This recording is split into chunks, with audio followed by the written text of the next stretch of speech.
Selamat siang pemirsa, berjumpa lagi bersama saya, Adam Davasya dalam berita terkini. Selama 15 menit berbagi informasi terkini dan terpercaya akan menemani aktivitas Anda siang ini. Langsung saja kita simak beritanya.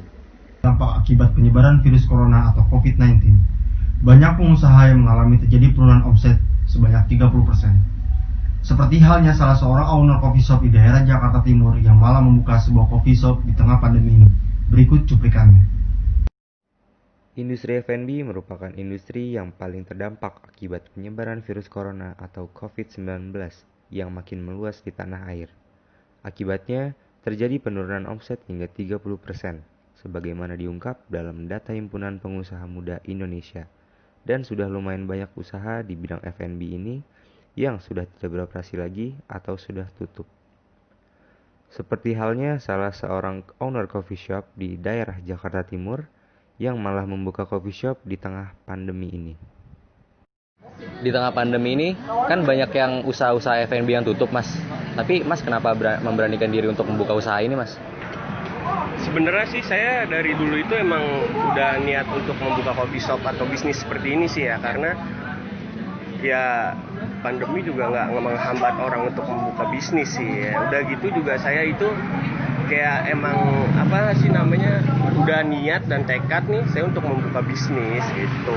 Memang udah dari dulu sih mau buka bisnis coffee shop seperti ini. Udah di planning lama ya? Udah lama banget. Kenapa terpikir untuk membuka usaha F&B, Mas? Kenapa nggak usaha lain yang bisa menjadikan pandemik ini sebagai pacuan untuk membuka usaha baru?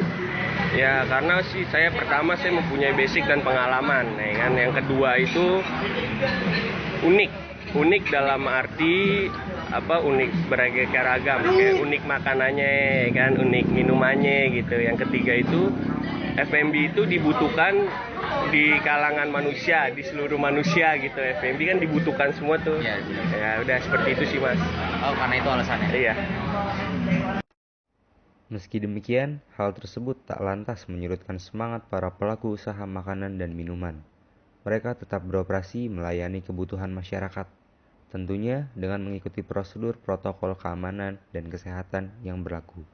Dari Jakarta Timur, Tim Liputan Pung TV melaporkan. Dari bidang pendidikan menyetuskan program pembagian rapot secara online.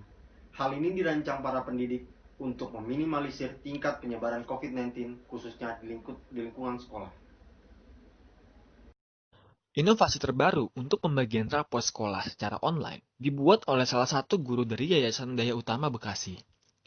Di tengah pandemi COVID-19 ini, proses pembelajaran secara langsung menjadi tidak bisa dilaksanakan guna memutus mata rantai penyebaran COVID-19. Akan tetapi, di saat seperti sekarang ini, pembelajaran para murid dilakukan secara online agar mereka tetap bisa mengikuti pelajaran tanpa harus menunggu pandemi hilang. Baik, saya akan menjelaskan tentang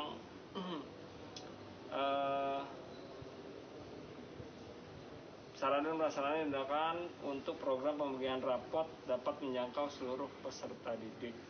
Dalam masa pandemi ini, banyak sarana dan prasarana yang bisa dilakukan, yaitu pertama adalah mempunyai handphone Android. Saya yakin semua siswa dan orang tua memiliki sarana tersebut. Nah, yang bisa dilakukan adalah memberikan materi maupun pembelajaran jarak jauh dengan aplikasi yang ada pada Android maupun iOS. Adapun yang biasa digunakan yaitu Google Classroom, YouTube, Quizzes dan segala macam, hingga proses penilaian, yaitu dengan menggunakan aplikasi yang ada pada Inovasi datang dari guru Yayasan Sekolah Daya Utama Bekasi dengan membuat program agar para orang tua dan murid ketika mengambil raport dengan cara online atau daring. Dengan program tersebut, para orang tua murid bisa mengetahui hasil pembelajaran anak-anaknya tanpa harus datang ke sekolah. Upaya tersebut juga membantu mencegah penyebaran virus COVID-19 agar tidak meluas. Di tengah pandemi COVID-19, aspek perekonomian sangatlah terdampak terutama di bidang industri pariwisata.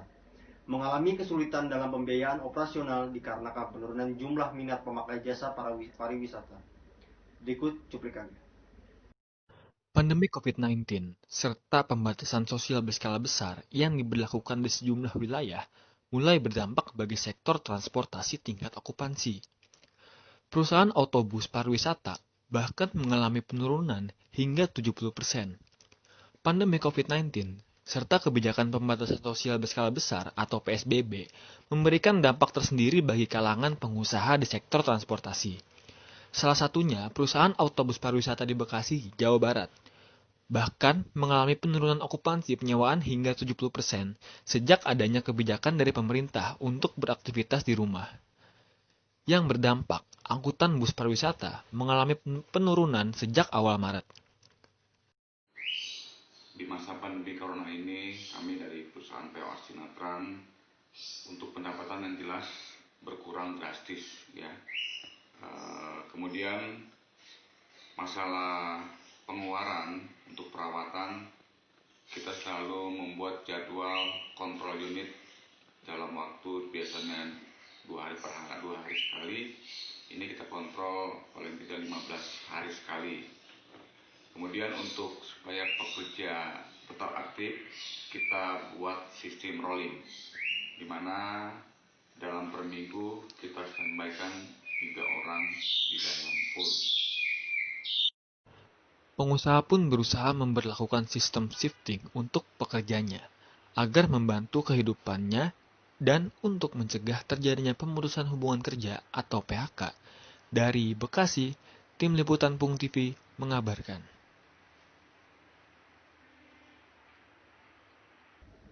Berita selanjutnya adalah berita yang menghebohkan dunia maya. Setelah diselidiki polisi, akhirnya terungkap penyebab pekerja konstruksi yang bunuh diri di daerah Condet pada tanggal 17 Oktober kemarin. Diduga korban memiliki masalah keluarga hingga menyebabkan korban depresi dan akhirnya memutuskan untuk mengakhiri hidupnya. Berikut selengkapnya.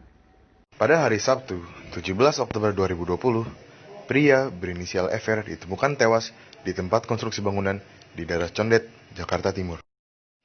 Setelah polisi menyelidiki lebih lanjut, diduga pria tersebut bunuh diri lantas masalah keluarga yang dialaminya. Diduga pria tersebut bunuh diri dengan cara gantung diri dengan menggunakan kabel yang berada di tempat konstruksi tersebut. Berikut adalah pernyataan dari pemilik rumah yang sedang dibangun. Jadi lo ceritanya gimana sih, Mas? Jadi sebenarnya itu bukan rumah saya, Mas, itu rumah nenek saya. Saya lagi tidur dibangunin, kaget sama tetangga-tetangga kalau di rumah nenek saya yang lagi dibangun itu lagi ada bunuh diri. Yang bunuh diri itu tukangnya. Oh, jadi Mas tahu nggak ceritanya gimana? Kenapa dia bisa bunuh diri gitu? Kalau saya dengar dari teman-teman seperkuliahan, katanya itu dia lagi ada masalah sama istrinya.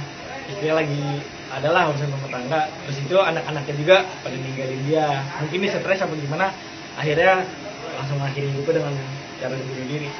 Dari Jakarta, 18 November 2020, Tim Pang TV melaporkan. Baik pemirsa, sekian dari saya Adam Davasia, mewakili liputan Pang TV yang bertugas mohon undur diri.